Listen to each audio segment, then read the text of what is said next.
أعوذ بالله من الشيطان اللعين الرجيم. بسم الله الرحمن الرحيم. الحمد لله رب العالمين، والصلاة والسلام على سيدنا ومولانا ومولى الثقلين جد الحسن والحسين أبي القاسم مصطفى محمد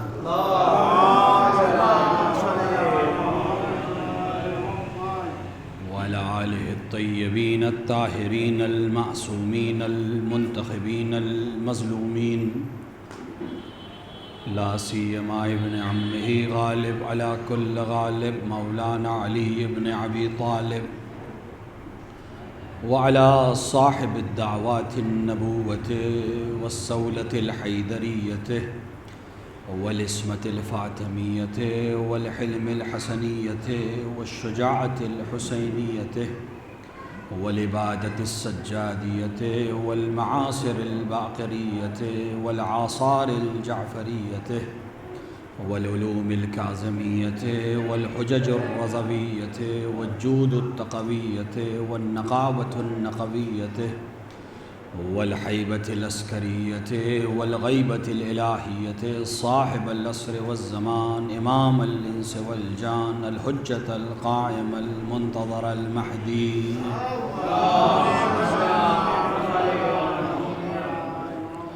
ولعنة الله على أعدائهم أجمعين من يوم ظلمهم إلى لقاء يوم الدين وبعد يوم الدين. أما بعد، فقد قال الله سبحانه وتبارك وتعالى في كتابه المجيد وهو أصدق الصادقين وقوله الحق: بسم الله الرحمن الرحيم. هو الذي بعث في الأميين رسولا منهم يتلو عليهم آياته ويزكيهم ويعلمهم الكتاب والحكمة وإن كانوا من قبل لفي ضلال مبين. صلوات پر محمد وآل محمد.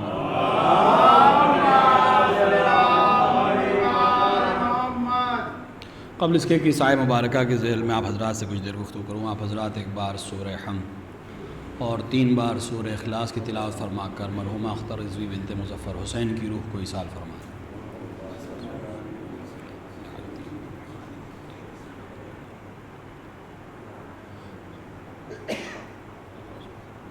ایک صلوات پڑھیں محمد وآل محمد.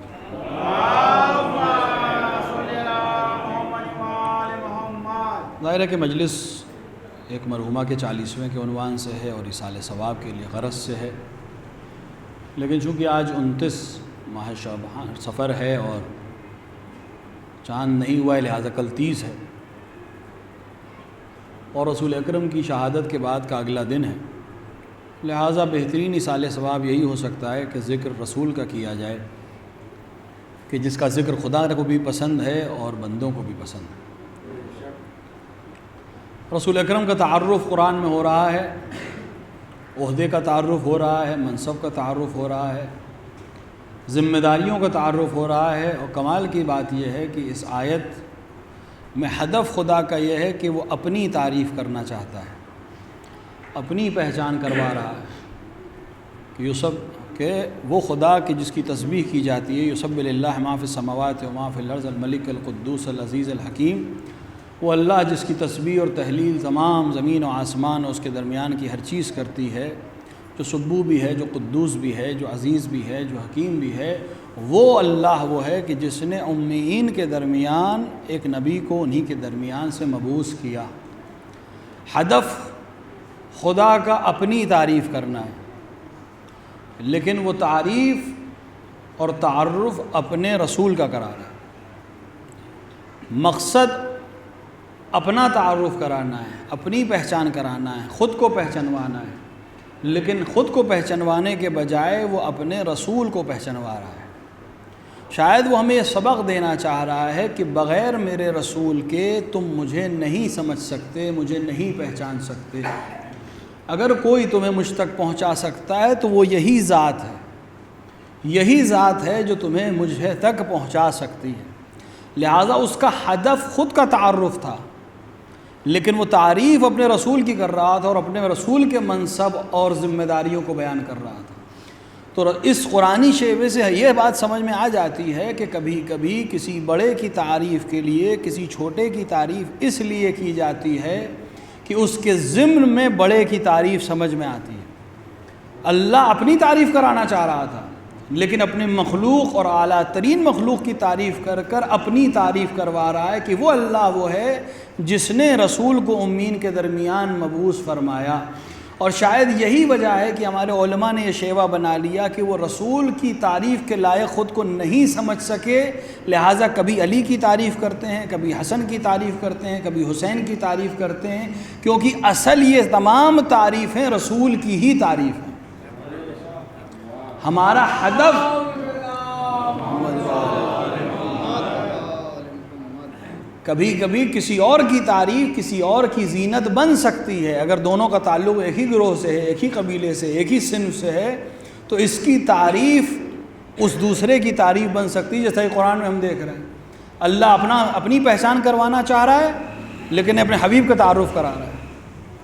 امیر المومنین کی تعریف رسول اللہ کی تعریف ہے، کیونکہ شاگرد ہیں رسول اللہ کے، ولی ہیں رسول اللہ کے، وصی ہیں رسول اللہ کے۔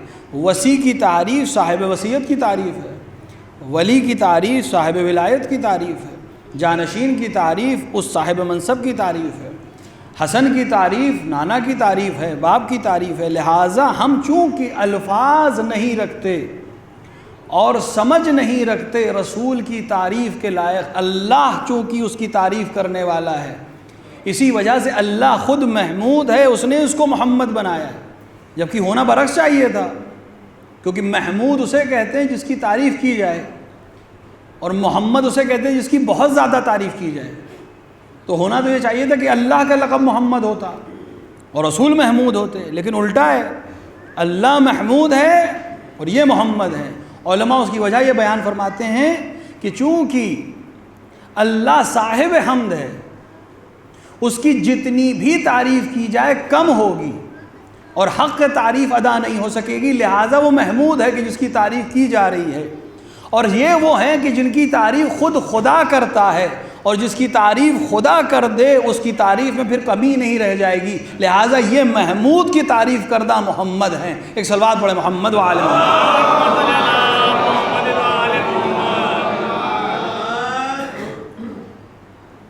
اس نبی کی شان کو اگر کوئی سمجھنا چاہتا ہے تو یا اللہ سمجھا سکتا ہے اپنے عمل کے ذریعے اور اپنی قرآنی آیات کے ذریعے، یا وہ جس کو اللہ نے اس لائق بنایا تھا کہ وہ ان کی تعریف کر سکتا ہے اور سمجھ سکتا ہے، کیونکہ شریک ہے نور میں، شریک ہے تمام امور میں، لہٰذا معرفت رکھتا ہے، سمجھ رکھتا ہے، اس لیے بیان کر سکتا ہے۔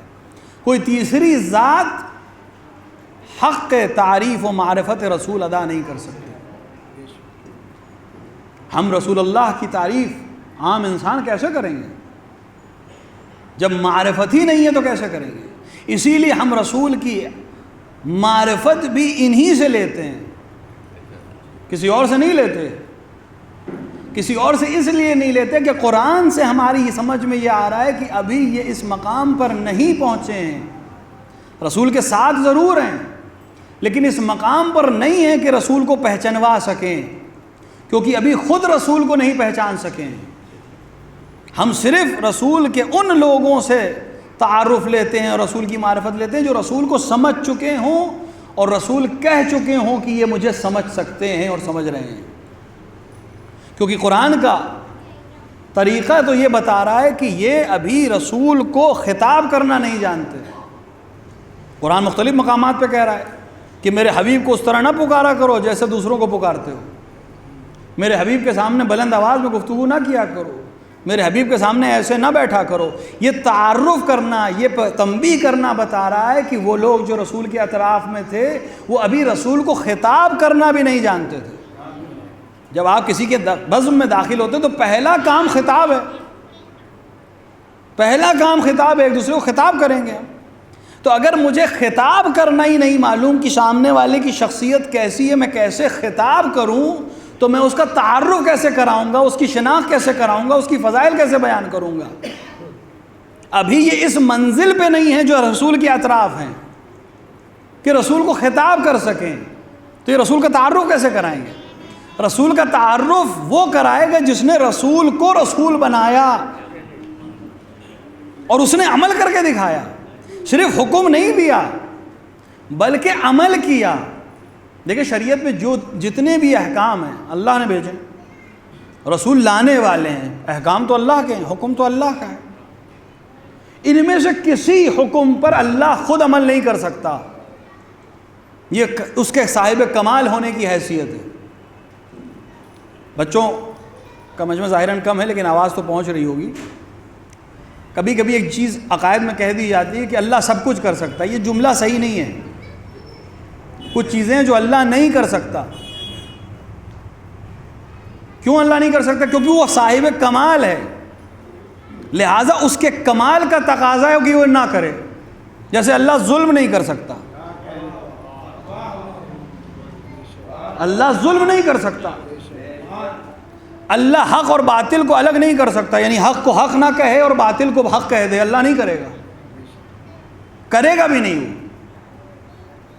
تو خداوند عالم عبادت بھی نہیں کر سکتا، وہ ہمیں حکم دے گا کہ نماز پڑھو، قرآن میں حکم ہے نماز پڑھو، رسول نے بتایا کیسے نماز پڑھو۔ کیا خدا خود نماز پڑھ سکتا ہے؟ کس کی نماز پڑھے گا؟ اور یہی دلیل ہے کہ علی کا نماز پڑھنا دلیل ہے کہ خدا کوئی اور ہے، علی کچھ اور ہے۔ اور علی کا نماز پڑھنا ہی اللہ کا تعارف ہے اور اللہ کی عظمت ہے۔ علی سے بہتر کوئی خدا کو پہچانوا ہی نہیں سکتا تھا، کیونکہ ہماری نیتیں تو نہ جانے کتنے جلدی ڈاماڈول ہو جاتی ہیں۔ ہماری نماز کی کیفیت کیا ہوتی ہے؟ کہیں جانا ہو تو نماز کا کیا حال ہوتا ہے، کوئی دیکھ رہا ہو تو نماز کا کیا حال ہوتا ہے، سفر میں ہو تو نماز کیسی ہوتی ہے، حضر میں ہو تو نماز کیسی ہوتی ہے۔ تو ہمارے سجدے کی کوئی خاص وقت نہیں ہے، اور پوری کائنات میں جب سے بشریت ہے ہزاروں جھوٹے خدا جنہوں نے اپنی خدائی کا جھوٹا دعویٰ کیا اور اپنی خدائی کو منوانے کے لیے کبھی طاقت کا استعمال کیا، کبھی ہتھیار کا استعمال کیا، کبھی طاقت کا استعمال کیا، ہر کام کیا کہ لوگ ہماری خدائی کو ایکسیپٹ کر لیں۔ فرعون نے تو ہزاروں ہزار قتل کر دیا صرف اس لیے کہ میری جھوٹی خدائی قائم رہے۔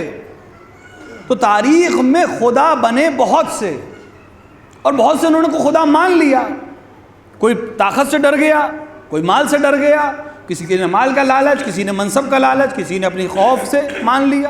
تو جھوٹے خداؤں کی تاریخ بہت طویل ہے، آج بھی مل جائیں گے، اپنے آپ کو خدا کہنے والے آج بھی مل جائیں گے اور ان کو ماننے والے بھی مل جائیں گے۔ تو تاریخ میں بہت سے جھوٹے خدا ہیں جنہوں نے خدائی کا دعویٰ کیا، لیکن پوری تاریخ بشریت میں صرف ایک ہے جس کو دنیا خدا کہہ رہی تھی اور وہ تیار نہیں تھا خدا کہلوانے کو۔ وہ کہہ رہا تھا چونکہ تم نہیں جانتے کہ خدا کسے کہتے ہیں اسی لیے مجھے خدا سمجھ رہے ہو، لیکن میں جانتا ہوں خدا کسے کہتے ہیں، لہٰذا میں اس کی تسبیح کر کے بتاؤں گا کہ میں مخلوق ہوں، وہ خالق ہے۔ ایک صلوات پڑھیں محمد وآلہ محمد۔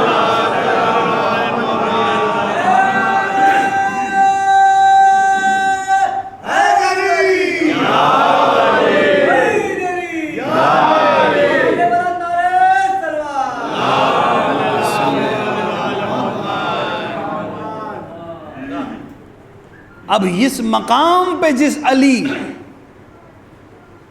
یہ علی جب آ کر سجدہ کرے اور کہے سبحان ربی العالی و بحمدہ، تو وہ علی العالی سمجھ میں آئے گا کہ جس کو علی سجدہ کرتا ہو وہ کتنا اعلیٰ ہوگا۔ یہ علی آئے گا، پیغمبر کو پہچنوائے گا۔ ہماری بزموں پہ ایک الزام یہ ہے، ہماری مجالس پہ الزام یہ ہے کہ ہم رسول کا ذکر نہیں کرتے۔ میں نے عرض کیا کہ ہم رسول کا ذکر اس لیے نہیں کرتے کہ ہمارے پاس الفاظ نہیں ہیں، لہٰذا ہم رسول کے جانشینوں کا ذکر کرتے ہیں کہ جب جانشین ایسے ہیں تو صاحب منصب کیسا ہوگا۔ لیکن مسئلہ کیوں ہے، یہ الزام کیوں لگتا ہے کہ آپ رسول ائمہ کو رسول سے بڑھا دیتے جبکہ ہمارا کوئی غرض ایسی نہیں ہے۔ نہ کوئی ہمارا عقیدہ ایسا ہے. رسول اللہ افضل ترین مخلوق ہیں. آپ سے افضل بشر کوئی نہیں ہے. آپ سے افضل اگر کوئی ہے تو صرف ذات باری تعالی، کیونکہ وہ خالق ہے. باقی جتنی بھی مخلوق ہے سب سے افضل آپ ہیں. کوئی آپ کا ثانی نہیں ہے، کوئی آپ کا ہمتا نہیں. مسئلہ یہ ہے کہ انہوں نے رسول کو پڑھا ہے اپنی کتابوں میں اور اماموں کو سنا ہے ہمارے ممبروں سے. تو وہ رسول جو کتابوں میں کا رسول ہے، ان کی کتابوں کا رسول ہے، اس کا قد اس ممبر کے امام سے چھوٹا نظر آئے گا. حق تب ہے کہ جب رسول کو بھی اسی ممبر سے سنا جائے. لہذا ائمہ بتائیں گے رسول اللہ کون ہے، اور ائمہ نے بتایا، اللہ نے بتایا اور ائمہ نے بتایا. اللہ نے کیسے بتایا؟ عمل کر کے. میں نے عرض کیا اللہ شریعت پہ خود عمل نہیں کر سکتا، کیونکہ اس کا کمال ہے کہ وہ نہیں کر سکتا. وہ نماز نہیں پڑھ سکتا، وہ روزہ نہیں رکھ سکتا، وہ حج نہیں کر سکتا، وہ زکوٰۃ نہیں دے سکتا، اسے خمس نہیں دینا ہے، اسے جہاد نہیں کرنا ہے. احکام اس نے نازل کیے ہیں، احکام پہ عمل اسے کروانا ہے، لیکن وہ خود عمل نہیں کرے گا. لیکن ایک عمل ہے جو اس نے پہلے خود کیا، پھر ہم سے کہا تم بھی کیا کرو. اور وہ عظمت رسول کو واضح کرنے کے لیے ان اللہ وملائکتہ یصلون علی النبی یا ایھا الذین آمنوا صلوا علیہ وسلموا تسلیما.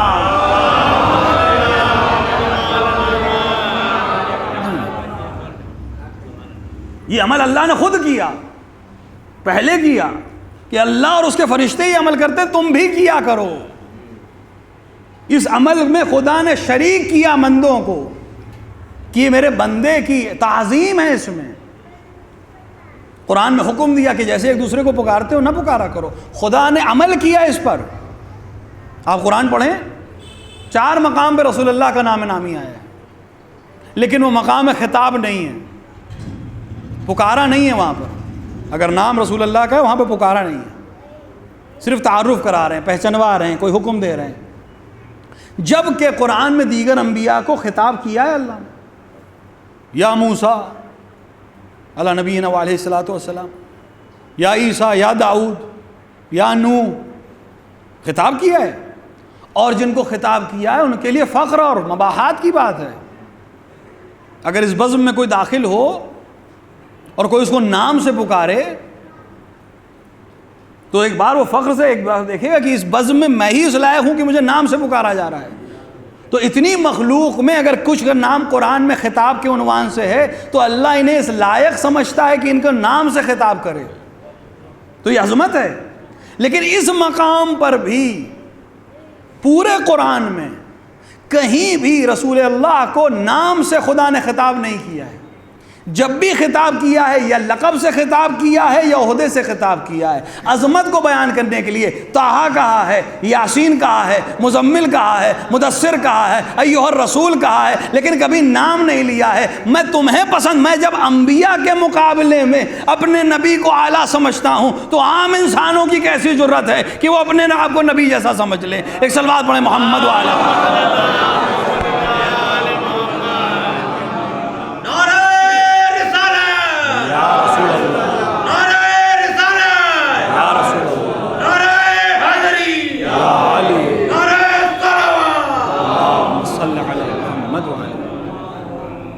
اللہ پہچنوائے گا میرے حبیب کا مقام کیا ہے، یا وہ پہچنوائے گا جو پہچانتا ہو کہ حبیب کا مقام کیا ہے.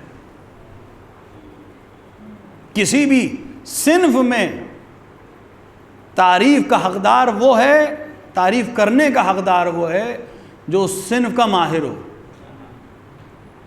میں مسجد میں داخل ہوں، کہوں بہت اچھی بنی ہے، یہ تعریف لفظی تعریف ہے، اس کی کوئی حقیقت نہیں ہے، اس کی کوئی سندنیت نہیں ہے، کیونکہ میں معماری نہیں جانتا ہوں، آرکیٹیکچر میرا سبجیکٹ نہیں ہے، میں انجینئر بھی نہیں ہوں. تو میری تعریف لفظی تعریف ہے، بنانے والے کی حوصلہ افزائی کہہ سکتے ہیں. لیکن مسجد یا گھر میں کوئی انجینئر یا آرکیٹیکٹ داخل ہو اور وہ کہے بہت اچھی بنی ہے، بہت مضبوط بنی ہے، بہت ہوادار گھر ہے، بہت کشادہ صحن ہے، تو اس کی تعریف سند ہے. کیوں؟ کیونکہ وہ اس فن کا ماہر ہے. ممبر سے کوئی بچہ شعر پڑھے آپ تعریف کریں گے، حوصلہ افزائی کریں گے تاکہ یہ اور پڑھ سکے، یہی طریقہ ہے۔ لیکن اگر ایک بچہ شعر پڑھے اور بز میں بیٹھا کوئی شاعر، واقعاً شاعر، استاد شاعر سبحان اللہ کہے تو اس کا سبحان اللہ اور میرے سبحان اللہ میں فرق ہے، کیونکہ وہ سند بن جائے گا کہ اس محفل میں فلاں شاعر تھے، انہوں نے اس شعر کی تعریف کی۔ تو ہر صنف میں اس صنف کا ماہر کی تعریف کی حیثیت ہوتی ہے۔ تو رسول کی شجاعت کون بیان کرے گا؟ جو شجاعت کے قلعے پہ ہو۔ رسول کا علم کون بیان کرے گا؟ جو خود عالم ہو۔ رسول کی عظمت کون بیان کرے گا؟ جو خود صاحب عظمت ہو، جو میدان جنگ میں رکا ہی نہیں، وہ رسول کی شجاعت کیسے بیان کرے گا؟ میدان جنگ میں جس نے دیکھا ہی نہیں کہ جنگ کیسے ہو رہی تھی، اسے کیا معلوم رسول کتنے شجاع تھے؟ شجاعت تو وہ بتائے گا جو میدان میں رکا ہو، اور شجاعت کے قلعے پر ہو اور قلعے پر ہو۔ کتنا شجاع؟ اتنا کہ میں شجاعت کہتا ہوں آپ کے ذہن میں اسی کا نام آتا ہے۔ میں نے نام نہیں لیا، لیکن سب کے ذہن میں ایک ہی نام ہے کہ شجاعت کا مرادف اگر کوئی ہے تو وہی ہے۔ اور اس خاندان کا کمال ہی یہی ہے کہ انہوں نے جس صفت کو حاصل کیا اس کو اس طرح سے حاصل کیا کہ اب ذات اور صفت میں کوئی فرق ہی نہیں رہ گیا۔ ہم نے شجاعت کہا ذہن میں علی آیا، میں نے علمدار کہا ذہن میں عباس آئے، جبکہ صفت ہے، منصب ہے، لیکن اس طرح سے جکڑا ہے، اس طرح سے حق ادا کیا ہے کہ گویا ذات اور صفت الگ ہے ہی نہیں۔ شجاعت کے اس قلعے پہ کہ کوئی سی میں جرت نہیں سامنے آ جائے۔ جنگ صفین آپ علماء سے سنا کرتے ہیں، شعراء سے بھی سنا کرتے ہیں۔ امیر المومنین کی عمر کتنی ہے جنگ صفین میں؟ 60 برس۔ 60 برس کے انسان سے کون ڈرتا ہے؟ وہ بھی میدان جنگ میں۔ ہمارے یہاں تو اب ریٹائرمنٹ اس سے پہلے دیا جا رہا ہے۔ لیکن علی کا حال کیا ہے کہ اگر علی میدان میں آتے تو کوئی سامنے نہیں آتا۔ یہ جو آپ علماء سے سنتے ہیں کہ امیر المومنین میدان جنگ میں صفین میں لباس بدل کے جاتے تھے، کیوں جاتے تھے لباس بدل کے؟ کیونکہ اگر علی اپنے لباس میں چلے جائیں تو لوگ رکتے نہیں تھے، لوگ مقابلہ نہیں کرتے تھے۔ تو کیا علی کو قتل کرنے کا شوق تھا؟ نہیں، علی کوئی کشور کشائی نہیں کر رہے تھے، علی تثبیت حکومت اسلامی کر رہے تھے، علی جہاد فی سبیل اللہ کر رہے تھے۔ اور اگر میرا نام سبب بن جائے کہ میں جہاد سے محروم رہ جاؤں تو میں نہ پہچانا جاؤں، کیا فرق پڑتا ہے؟ میں جہاد تو کم سے کم کر سکوں گا۔ اگر لوگ مجھے نہیں پہچانیں گے تو میدان میں مجھ سے لڑیں گے، اور میں جہاد فی سبیل اللہ کی عبادت انجام دے سکوں گا، کیونکہ جہاد عبادت ہے اگر فی سبیل اللہ ہو۔ اگر اللہ کے لیے ہو تو یہ جہاد عبادت، تبھی جہاد ہے، ورنہ کشور کشائی ہے۔ لہٰذا امیر المومنین کبھی ابن عباس کا لباس پہن رہے ہیں، کبھی مالک اشتر کا لباس پہن رہے ہیں، کبھی ابو الفضل العباس کا لباس پہن رہے ہیں۔ لباس بدل اس لیے رہے ہیں کہ حریف مجھے علی نہ سمجھے، کیونکہ علی اللہ کے لیے تلوار چلاتا ہے، اور اللہ کو بتانے کی ضرورت نہیں ہے کہ نقاب کے پیچھے کون ہے۔ یہ تو ہماری پریشانی ہے کہ مسجد میں پنکھا لگائیں گے تو اس پہ نام لکھیں گے، کیونکہ اللہ کو پتہ نہیں ہے کہ کس نے دیا۔ جبکہ کمال یہ کسی صاحب ذوق نے کہا تھا کہ جب چلتا ہے تو پتہ نہیں چلتا کہ کس نے دیا ہے، کیونکہ کچھ دکھائی نہیں دیتا اس پہ کیا لکھا ہے۔ محراب میں پتہ نہیں، یہاں تو محفوظ ہے یہ محراب، ورنہ وہ لوگ جو ائمہ جماعت ہے ان کو اکثر اس مصیبت سے گزرنا پڑتا ہے۔ تکبیر کے لیے ہاتھ اٹھائیے، سامنے نظر پڑتی ہے رول نمبر لکھے ہوئے،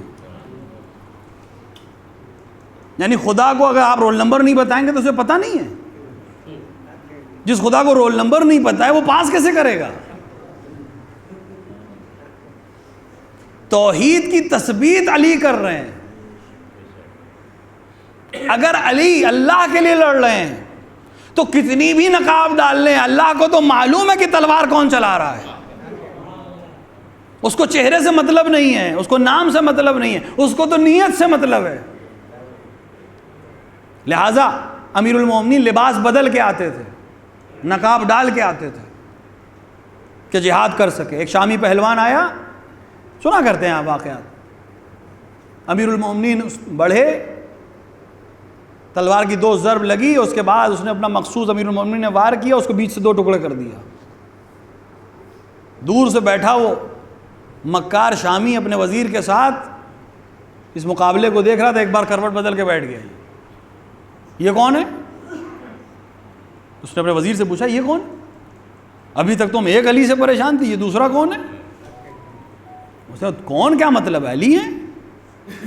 نہیں علی نہیں ہے, کوئی اور ہے. کہا نہیں علی ہے. نہیں علی نہیں ہے. تو اس نے کہا کہ پتہ کر لو. کہا کیسے پتہ کریں؟ تو وزیر نے کہا جاؤ لڑ لو. تو اس نے کہا اگر علی ہوئے تو, اگر علی ہوئے تو پھر تو قصہ ہی ختم ہے. اور وہ کہہ بھی اسی لیے رہا تھا کہ یہ جائیں لڑ لیں. کہ نہیں لڑنے تو میں نہیں جاؤں گا, لیکن پتہ کیسے چلے یہ کون ہے جو علی کا دشمن ترین فرد ہے؟ اس نے کہا صرف ایک طریقہ ہے, تمہاری جتنی فوج یہاں کھڑی ہے. اب اس وقت وہاں پہ 30,000 تھے, 40,000 تھے, 50,000 تھے, یہ اس میں اختلاف ہے, کیونکہ میدان صفین میں شام کے لشکر کی تعداد تقریباً 90 سے 1,000 سے 1 لاکھ ہے. اب اس وقت وہاں کتنے کھڑے تھے نہیں معلوم. اس نے کہا جتنے یہاں کھڑے ہیں سب سے کہہ دو ایک ساتھ حملہ کر دیں. اگر ایک قدم بھی پیچھے ہٹ جائے تو علی نہیں ہو سکتا.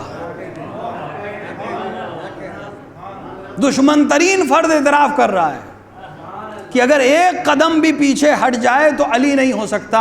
اشارہ کیا گیا, پورا لشکر حملہ ور ہوا, اور تاریخ لکھنے والوں نے لکھا کہ نہ صرف یہ سوار پیچھے نہیں ہٹا بلکہ لشکر میں در آیا, اور اس کے بعد صرف تلوار چل رہی تھی اور اڑتے ہوئے سر دکھائی دے رہے تھے.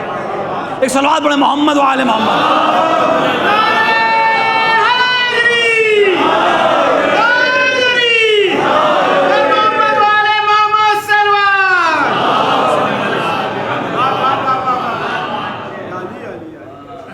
یعنی وہ علی جس نے صرف زبان سے نہیں کہا کہ اگر پورا عرب میرے مقابلے میں آ جائے تو مجھے پیچھے نہیں ہٹا سکتا, عمل کر کے دکھایا کہ پورا عرب حملہ ور ہوا لیکن علی کا قدم پیچھے نہیں ہٹا. اس مقام فضیلت پر فائز علی اگر یہ بیان کرے کہ جنگ کی شدت میں ہم رسول اللہ کے دامن میں پناہ مانگتے تھے, تو اب آپ اندازہ کریے کہ وہ رسول کتنا شجاع ہوگا جو علی کو پناہ دیتا تھا, جسے علی پناہ گاہ سمجھتا تھا. وہ رسول جس نے تلوار نہیں چلائی لیکن تلوار چلانے والوں کی پناہ گاہ تھا, وہ بھی اس عظمت کے قلعے پہ فائز علی کے لیے پناہ گاہ. علم کے مقام پر کوئی مقابلہ ہے علی کا؟ ہم کہہ دیتے ہیں علی عالم ہیں کیونکہ ہمارے پاس زبان نہیں ہے, الفاظ نہیں ہیں, ورنہ حق یہ کہ علی عالم نہیں ہے, علی علم ہے. علی جس کے ذہن میں آ جائیں وہ عالم بن جاتا ہے.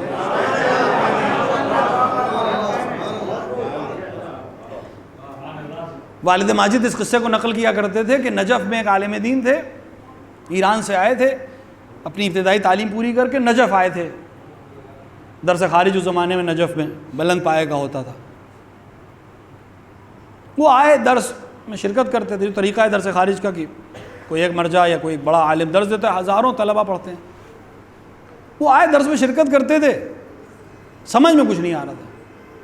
پورا سال گزر گیا, کچھ سمجھ میں نہیں آ رہا, پورا وقت گزر گیا. ان کو احساس ہوا کہ وقت بھی چلا جا رہا ہے, میں نجف میں ہوں. گئے امیر المومنین کے جوار میں کہ آپ باب مدینۃ العلم ہیں, اگر مجھے یہاں علم نہیں ملے گا تو کہاں علم ملے گا؟ مجھے علم, میں علم لینے آیا ہوں, یہاں آپ کے دروازے پہ آیا ہوں, کچھ سمجھ میں نہیں آ رہا. پورا وقت گزر گیا, سال گزر گیا. رات میں سوئے, خواب میں امیر المومنین نے آئے اور کہا کہو بسم اللہ الرحمن الرحیم. انہوں نے خواب میں کہا بسم اللہ الرحمن الرحیم. آنکھ کھلی, اگلے دن درس میں گئے، اب ان کو لگ رہا ہے ذہن کھل گیا ہے میرا، اب استاد جو بات کہہ رہا ہے سمجھ میں آ رہی، سمجھ میں جب آنے لگی تو پھر ذہن میں آیا کہ اب اشکال کریں، اعتراض کریں، سوال کریں، جو طریقہ ہے درس کا وہاں اجازت ہوتی ہے، شاگرد اٹھ کے اعتراض کر سکتا ہے۔ اب ایک اعتراض کیا استاد نے بیٹھایا، دوسرا اعتراض کیا استاد نے بیٹھایا، تیسرا اعتراض استاد نے بیٹھایا، چوتھا اعتراض، یہ سال بھر خاموشی سے بیٹھے رہتے تھے کونے میں، آج اعتراض اعتراض اعتراض، سوال سوال سوال، آخر میں استاد نے کہا کہ بیٹھ جاؤ، جس نے تمہیں رات میں بسم اللہ پڑھائی ہے اس نے مجھے والناس تک پڑھایا ہے۔ ایک صلوات پڑھیں محمد وآل محمد۔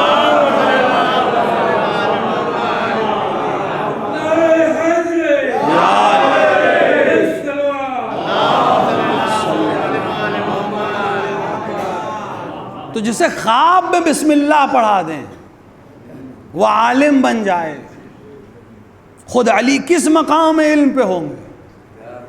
اسی مقام علم پر ہیں کہ کبھی کسی سوال کے لیے یہ نہیں کہا کہ رک جاؤ،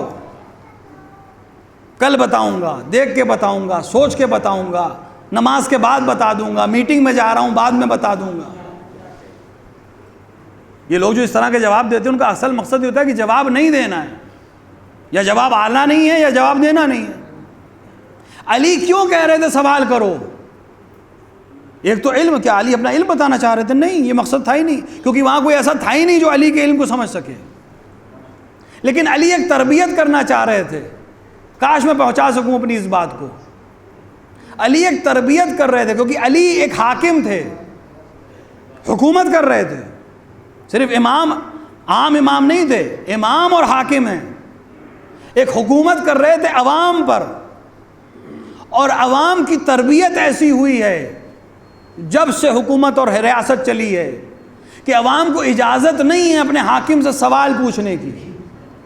علی چاہتے تھے یہ جمود توڑا جائے، عوام میں جرأت دی جائے کہ وہ حاکم سے سوال پوچھ سکے۔ جب حاکم سے سوال پوچھنے کی جرأت آ جائے گی تو حاکم جواب دینے پر مجبور ہوگا۔ یہ جو حاجب و دربان لگے ہیں، یہ کیوں لگے ہیں؟ کیونکہ یہ جواب دینا نہیں چاہتے۔ علی چاہ رہے ہیں کہ جواب مانگو تاکہ یہ مجبور ہوں جواب دینے پر۔ جب جواب دینے پہ مجبور ہوں گے تو نہ اوپر کو نیچے کریں گے، نہ نیچے کو اوپر کریں گے، نہ دائیں کو بائیں کریں گے، تم میں جرأت آ جائے سوال کرنے کی۔ آج بھی یہی طریقہ ہے، ہمارے یہاں تو ایکٹ آیا اور ختم بھی ہو گیا، نہ جانے کون کون سے ڈپارٹمنٹ باہر کر دیے گئے کہ سوال نہ کرو، کیونکہ سوال کرو گے تو جواب دینا پڑے گا، اور جہاں حاکم جواب دینے پہ مجبور ہوا وہاں پھر وہ اپنے طریقے سے حکومت نہیں کر سکتا۔ علی چاہ رہے ہیں جرأت پیدا ہو اس عوام میں، جب جرأت پیدا ہوگی، آج میں حاکم ہوں مجھ سے سوال کرو، کل کوئی حاکم ہو تو مجھ سے سوال کرو، اور حاکم مجبور ہو تمہیں جواب دینے۔ لہذا علی نے کبھی سوال سے منع نہیں کیا، فوراً جواب دیا، اور اس طرح سے جواب دیا کہ اعتراض کرنے والے کو کوئی اور چیز تو سمجھ میں نہیں آئی، صرف اتنا ہی کہا کہ یا علی آپ تأمل نہیں کرتے، آپ رکتے نہیں ہیں، آپ سوچتے نہیں ہیں۔ من شر حاسد اذا حسد، اور کیا کہہ سکتا تھا علی بھی اس کو کیا سمجھاتے؟ ائمہ کی روش ہے کہ ائمہ سے الگ الگ سوال، ایک ہی جیسا سوال کئی لوگوں نے کیا ہے، لیکن ائمہ الگ الگ جواب دیتے تھے۔ کیوں؟ کیونکہ ائمہ سامنے والے کی ذہنیت کو دیکھ کر جواب دیتے تھے، اس کی فکری سطح کو دیکھ کر جواب دیتے تھے۔ لہذا چونکہ بات آ گئی، لہذا آپ کے مزاج کی بات بھی کرتے چلیں۔ جناب زہرا سلام اللہ علیہا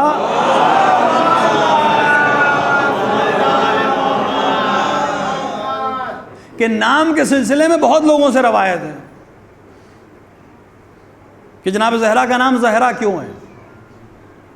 بعض جو روایت ہمارے ائمہ سے ہم تک آئی ہے اس کی وجہ ہے کہ آپ اس طرح سے درخشاں ہیں، آسمان والوں کے لیے ویسے چمکتی تھیں جب محراب عبادت میں ہوتی تھی جیسے زمین کے لیے ستارے چمکتے ہیں، لہٰذا آپ کے نور کو آسمان والے پہچانتے، اس لیے آپ زہرا ہیں۔ یہ کس کی روایت ہے؟ ہمارے ائمہ کی روایت، کیونکہ سطح فکری وہی ہے۔ ایک اور روایت بھی ہے کہ ان کا نور اتنا زیادہ تھا معظمہ کا نام لینے کی ضرورت نہیں ہے، آپ لوگ پہچانتے ہیں.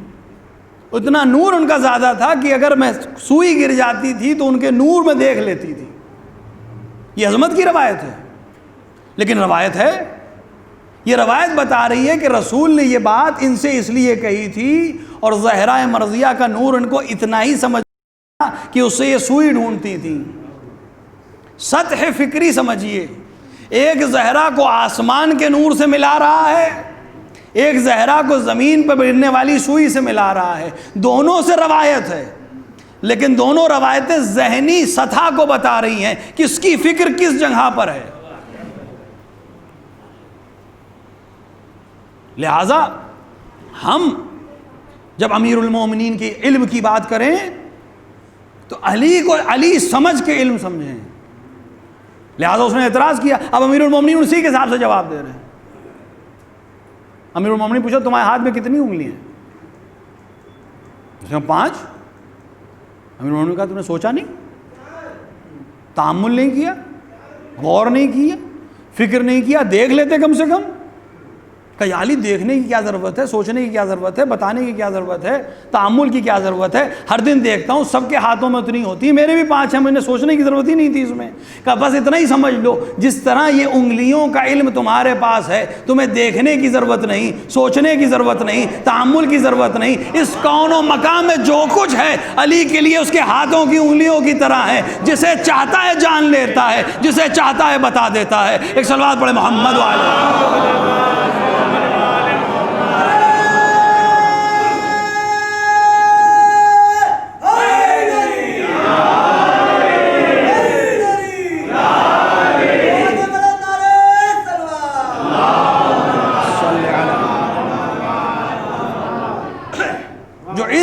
اس منزل پہ ہو، اس کا استاد علم کی کس منزل پہ ہو، جس نے اسے علم دیا ہے وہ کس منزل پہ ہوگا. اسی لیے ہم علم علی کو بھی بیان نہیں کر سکے، ہم فضائل علی کو بھی بیان نہیں کر سکے.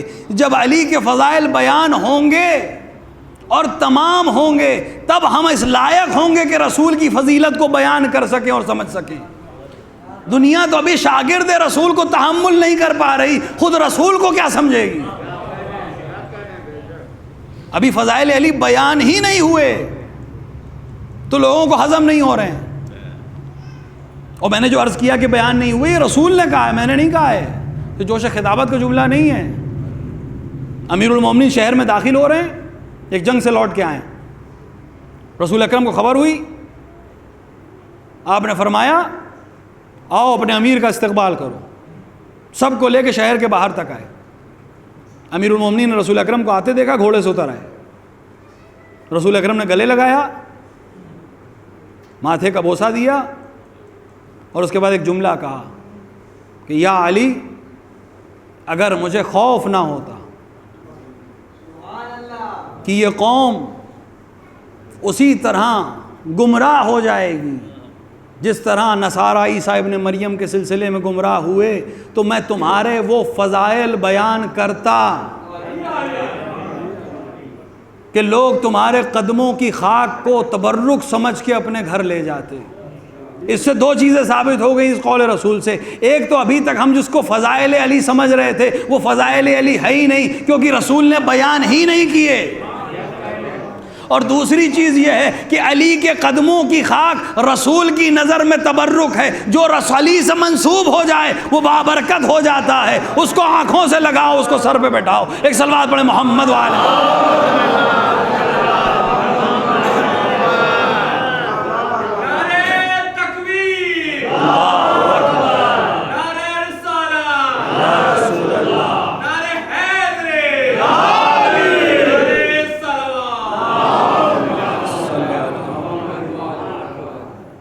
علی علم کے اس قلعے پر ہیں، معرفت کے اس قلعے پہ ہیں.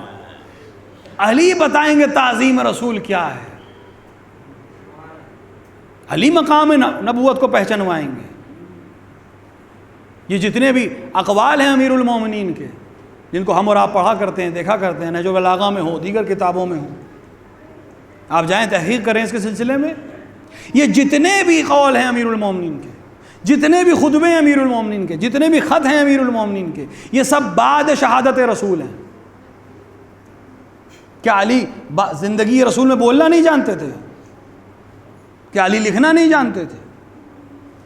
علی تو اس وقت گفتگو کر رہے تھے جب ابھی دنیا میں آئے ہیں، تو علی نے بتا دیا تھا کہ مجھے بولنا آتا ہے، میں تو وہ پڑھ لیتا ہوں جو ابھی نازل بھی نہیں ہوا ہے۔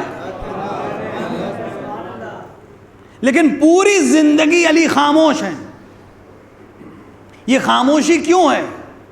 یہ خاموشی ادب ہے، یہ خاموشی معرفت رسول ہے، کہ جب بزم میں رسول بیٹھے ہیں تو مجھے بولنے کا اختیار نہیں ہے، میں خلیفہ رسول ہوں، جب تک رسول موجود ہیں مجھے زبان نہیں کھولنی ہے، جب رسول نہیں ہوں گے میں علم بیان کروں گا۔ ایک صلوات پڑھیں محمد والے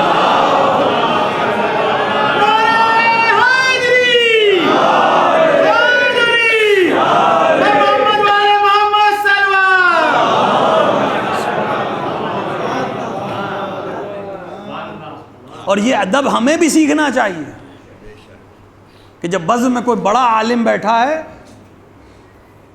کسی نے آ کے سوال کیا اور میرا بزرگ خاموش ہے تو میں اپنا علم کا اظہار کرنا شروع نہ کروں۔ اگر بزرگ خاموش ہے تو کوئی مصلحت ہے کہ وہ خاموش ہے، اگر وہ کہے کہ آپ جواب دیجئے تو میں جواب دوں۔ یہ ادب امیر المومنین سکھا رہے ہیں کہ جب رسول بول رہے ہیں تو مجھے چپ رہنا ہے، مجھے بولنا آتا ہے، میرے پاس علم ہے، اسی رسول نے دیا ہے۔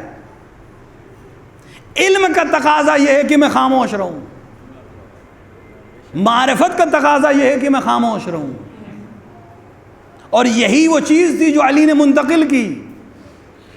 جس طرح علی رسول کی بزم میں خاموش ہیں، فرزند علی بزم حسین میں خاموش ہے، کیونکہ ادب اور تربیت سکھائی تھی، کیونکہ تم میرے نمائندے ہو، حسین رسول کا نمائندہ ہے، جب رسول بولتے ہیں علی چپ رہتا ہے، جب حسین بولیں عباس چپ رہے ہیں۔ یہ وہ تربیت تھی۔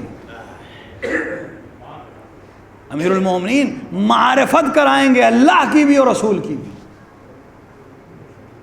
اس رسول کو اگر پہچاننا ہے تو علی پہچنوائیں گے، اس رسول کو اگر پہچنوانا ہے تو آل علی پہچنوائیں گے۔ اس رسول پہ کتنا ظلم ہوا ہے اور ہو رہا ہے۔ آج دنیا میں تقریباً 2 ارب مسلمان ہیں، 60 کے نزدیک ممالک ہیں جو اپنے آپ کو اسلامی ممالک کہتے ہیں، لیکن اگر آپ ان کی بزم میں شہادت رسول کا عنوان کریں تو ان کو اس عنوان سے اعتراض ہوگا۔ کسی یہودی اور نصارہ کو اتنی جلدی اعتراض نہیں ہوگا، مسلمانوں کو اعتراض ہوگا۔ اور یہ یہود و نصارہ جو جسارتیں کرتے ہیں اس کا سبب مسلمان بنے، کیونکہ ہم نے رسول کا تعارف ہی نہیں کرایا، ہم نے نہ جانے کس کس کے کردار کو رسول کا کردار بتا دیا۔ رسول کی عملی زندگی، لہذا ہماری اور آپ کی ذمہ داری ہے کہ جن کو رسول کا کردار رسول کے گھر والوں سے ملا ہے کہ ہم رسول کے کردار کو سمجھیں، پڑھیں اور پہنچائیں دنیا تک، اور ڈنکے کی چوٹ پہ کہیں کہ وہ جو رسول کے نام پہ کیا جا رہا ہے اس کا رسول سے کوئی تعلق نہیں ہے، ہمارا رسول ایسا تھا۔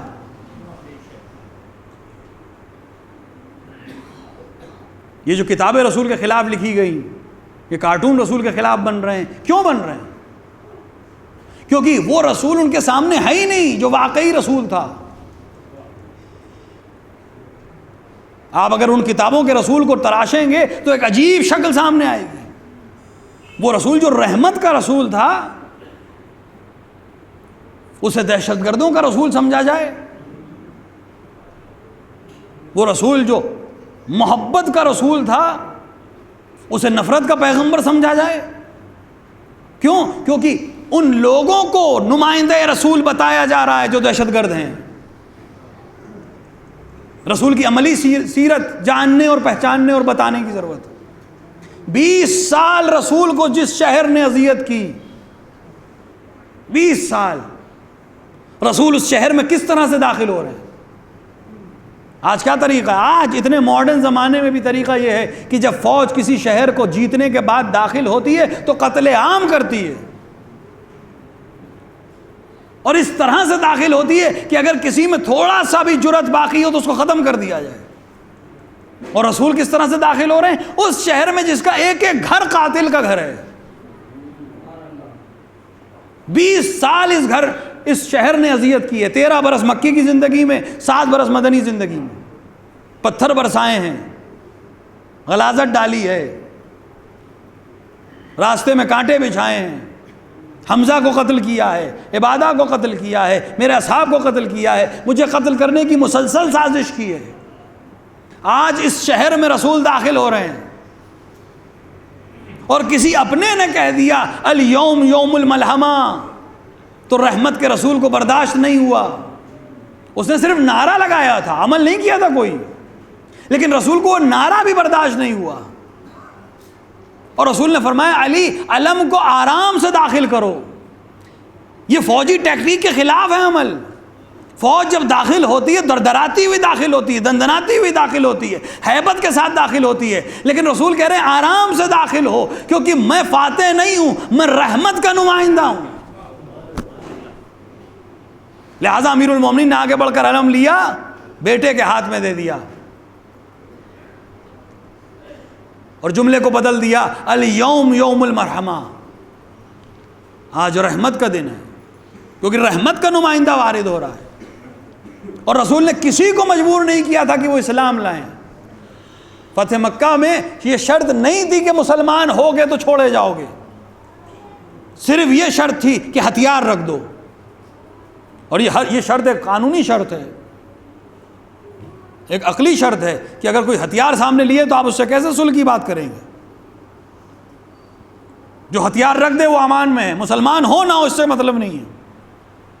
جو اپنے گھر میں چلا جائے امان میں ہے، جو مسجد الحرام میں چلا جائے امان میں ہے، جو ابو سفیان کے گھر میں چلا جائے امان میں ہے۔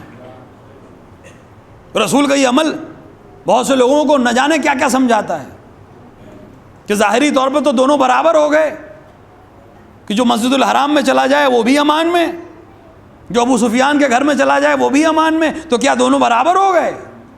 نہیں، رسول تاریخ اسلام کے اس موڑ کو دکھانا چاہ رہے تھے اور سمجھانا چاہ رہے تھے کہ دیکھو میں اجازت دونوں جگہ دے رہا ہوں، اور کچھ دن بعد یہ دونوں مسلمان کہلائیں گے۔ تم جا کر تاریخ میں ورق گردانی کرنا کون کعبے کی پناہ میں آیا تھا، کون ابو سفیان کے گھر میں گیا تھا۔ جو کعبے کی پناہ میں آیا تھا وہ رحمان کی پناہ میں ہے، جو ابو سفیان کے گھر گیا ہے وہ کل بھی ابو سفیان کا تھا، آج بھی ابو سفیان کا۔ ایک صلوات پڑھے محمد وآل محمد۔ رسول گئے، داخل ہوئے مکے میں، خانہ کعبہ کے نزدیک گئے، لوگ جمع تھے وہاں بھی، ایک ایسے حالت میں کہ معلوم ایک فوج داخل ہوئی ہے، ہم سب نے ظلم کیا ہے، رسول کو حق ہے کہ ایک کی گردن اتار دے۔ رسول نے صرف ایک جملہ کہا کہ تم اچھے پڑوسی ثابت نہیں ہوئے میرے لیے، تم نے میرے ساتھ اچھا سلوک نہیں کیا۔ اور اس کے بعد ایک سوال کیا کہ مجھ سے کیا توقع کرتے ہو؟ کا ایک مہربان بھائی، جو مہربان بھائی کا بیٹا ہے وہی سلوک۔ کون کہہ رہا ہے؟ کفار، مشرکین، رسول کے دشمن ترین افراد، اور رسول کا وہ مشہور و معروف جملہ اذهبوا انتم طلقاء، جاؤ تم سب آزاد ہو۔ روایت لکھنے والوں نے لکھا ہے کہ لوگ مسجد الحرام سے اس طرح سے نکل رہے تھے جیسے مردہ زندہ ہو کے قبر سے باہر نکلے۔ یہ سیرت رسول ہے جو دنیا کو بتانے کی ضرورت ہے کہ میرا رسول زندگی دینے والا رسول ہے، موت برسانے والا رسول نہیں ہے۔ آج تو آزادی ہے ہمارے پاس، کتنے پلیٹ فارمز ہمارے پاس ہیں۔ سوشل میڈیا صرف اس لیے نہیں ہے کہ ایک دوسرے کی توہین کی جائے، رسول کی عظمتوں کو بیان کریں۔ یہ بھی نہ سوچے کہ میرے ایک کے کرنے سے کیا ہوگا۔ قصہ مشہور ہے، وہ پرندہ اپنی چونچ میں پانی بھر کے لایا تھا آتش نمرود کو خاموش کرنے کے لیے۔ یہ بتانے کے لیے کہ یا نبی اللہ میرے پاس اس سے زیادہ طاقت نہیں ہے، لیکن کم سے کم میری نیت یہ ہے کہ یہ آگ بجھا دی جائے جو آپ کے لیے لگائی گئی ہے، ہم بھی کم سے کم اتنا پانی تو ڈال سکتے ہیں جو رسول کے خلاف آگ بھڑکائی گئی ہے اس کے لیے۔ سیرت رسول کو پڑھیں اور دوسروں تک پہنچائیں تاکہ وہ رسول کی تصویر سامنے آئے جو رحمت کا نمائندہ تھا۔ ایک مرحومہ کے اصحال ثواب کے لیے مجلس ہے، اس سے بہتر کیا ہوگا کہ وہ کہہ سکے کہ یا رسول اللہ میری مجلس میں آپ کا ذکر ہوا، کیونکہ میں زندگی بھر آپ کا ماتم کرتی رہی، آپ کی اولاد کا ماتم کرتی رہی۔ کسی کی خواہش نہیں ہوتی کہ اس کے 40ویں میں اس کا ذکر ہو، وہ یہی چاہتا ہے کہ اس کا ذکر ہو جس کا ذکر کرنے کا شرف حاصل رہا، اور رسول سے بہتر کس کا ذکر؟ اور اس رسول کو جو رحمت کا رسول تھا کتنی اذیت ہوئی ہے، زہر اذیت نہیں ہے رسول کے لیے، کیونکہ انبیاء تو پہلے بھی قتل ہوئے ہیں۔ رسول کے لیے اذیت یہ ہے کہ رسول حکم کریں اور اس پر عمل نہ ہو، رسول لوگوں سے کہیں جاؤ لوگ نہ جائیں، رسول کچھ مانگے لوگ نہ دیں، کہ عمر بھر عبداللہ ابن عباس کہتے ہیں واہ یوم الخمیس، جمعرات ہائے وہ جمعرات کہ جس دن کاغذ و قلم مانگا گیا اور نہیں دیا گیا، اور نہ صرف یہ کہ نہیں دیا گیا، رسول کے ذہن پہ حملہ کیا گیا، اور ذہن پہ حملہ کرنا بتا رہا ہے کہ فکر وہی ہے جو ابتدائے بعثت میں تھی۔ ابتدائے بعثت میں بھی انہوں نے رسول کے ذہن پہ حملہ کیا تھا، کیونکہ جس زبان سے صادق اور امین کہہ چکے تھے اس سے جھوٹا نہیں کہہ سکتے تھے، لہٰذا ذہن پہ حملہ کیا، کہا دیوانہ ہے یا شاعر ہے اعوذ باللہ۔ آج بھی وہی فکر ہے کہ اعوذ باللہ رسول کو بخار چڑھ گیا ہے اور معاذ اللہ ہذیان ہو گیا ہے۔ ذہنیت کو سمجھیے، کل بھی ذہن پہ حملہ تھا، آج بھی ذہن پہ حملہ ہے کہ اب اگر رسول کچھ لکھ بھی دیں تو اس کی کوئی حیثیت نہیں ہے۔ یہ رسول پر ظلم ہے۔ رسول کے آخری ایام سختی کے ایام ہیں، آپ جسمانی کیفیت اور اذیت سے زیادہ ذہنی اذیت میں ہیں۔ رسول کہہ رہے ہیں میرے بھائی کو بلاؤ، نہ جانے کس کس کو بلایا جا رہا ہے۔ کیا لوگ پہچانتے نہیں تھے کہ رسول کا بھائی کون ہے؟ رسول اس حالت میں ہے، خبر ہو رہی ہے کہ فلاں صاحب نماز پڑھانے جا رہے ہیں، رسول اس حالت میں مسجد میں آ کر ان کو ہٹا رہے ہیں۔ یہ کرب ہے رسول کے لیے، اذیت ہے، لہذا رسول اب اس دنیا میں رہنا نہیں چاہتے۔ میرے بھائی کو بلاؤ کہ میں اپنا سر اس کی آغوش میں رہ کے سکون کی نیند سو جاؤں۔ امیر المومنین سے روایت ہے کہ رسول کا سر میری آغوش میں تھا، اور جناب زہرا مرضیہ اپنے بابا سے ملنے آئیں، وہ بیٹی جو رسول کی اکلوتی بھی ہے اور چہیتی بھی ہے۔ بیٹیاں ویسے ہی باپ سے بہت زیادہ ہلی ہوئی ہوتی، جن کے گھروں میں بیٹیاں ہیں خدا سلامت رکھے، آپ نے محسوس کیا ہوگا، بیٹے باپ سے نزدیک ہوتے ہیں، بیٹے ماں سے بہت نزدیک ہوتے ہیں، اور بیٹیاں باپ سے نزدیک ہوتی ہیں۔ گھر میں باپ داخل ہوگا شاید بیٹا دوڑ کے نہ آئے، بیٹی دوڑ کے آئے گی،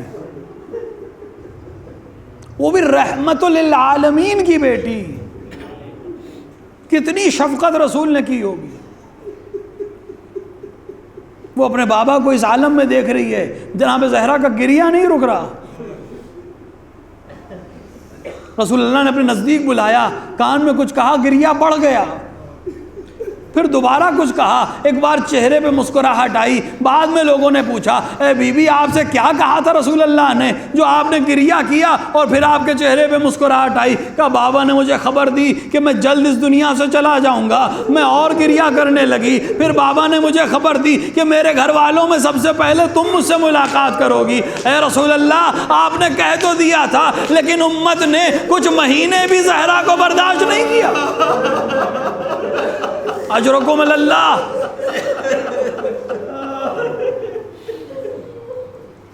ہاں ایک کنیز زہرا کی مجلس چہلم ہے، وہ زہرا کہ جو گریہ کر رہی ہے رسول کے جانے کے اوپر، اس لیے صرف گریہ نہیں ہے کہ بابا جا رہے ہیں، گریہ اس لیے ہے کہ بابا کا جانا تو ابتدائے مصائب ہے، اب ایک مصائب کا سلسلہ ہے جو صدیوں چلتا رہے گا۔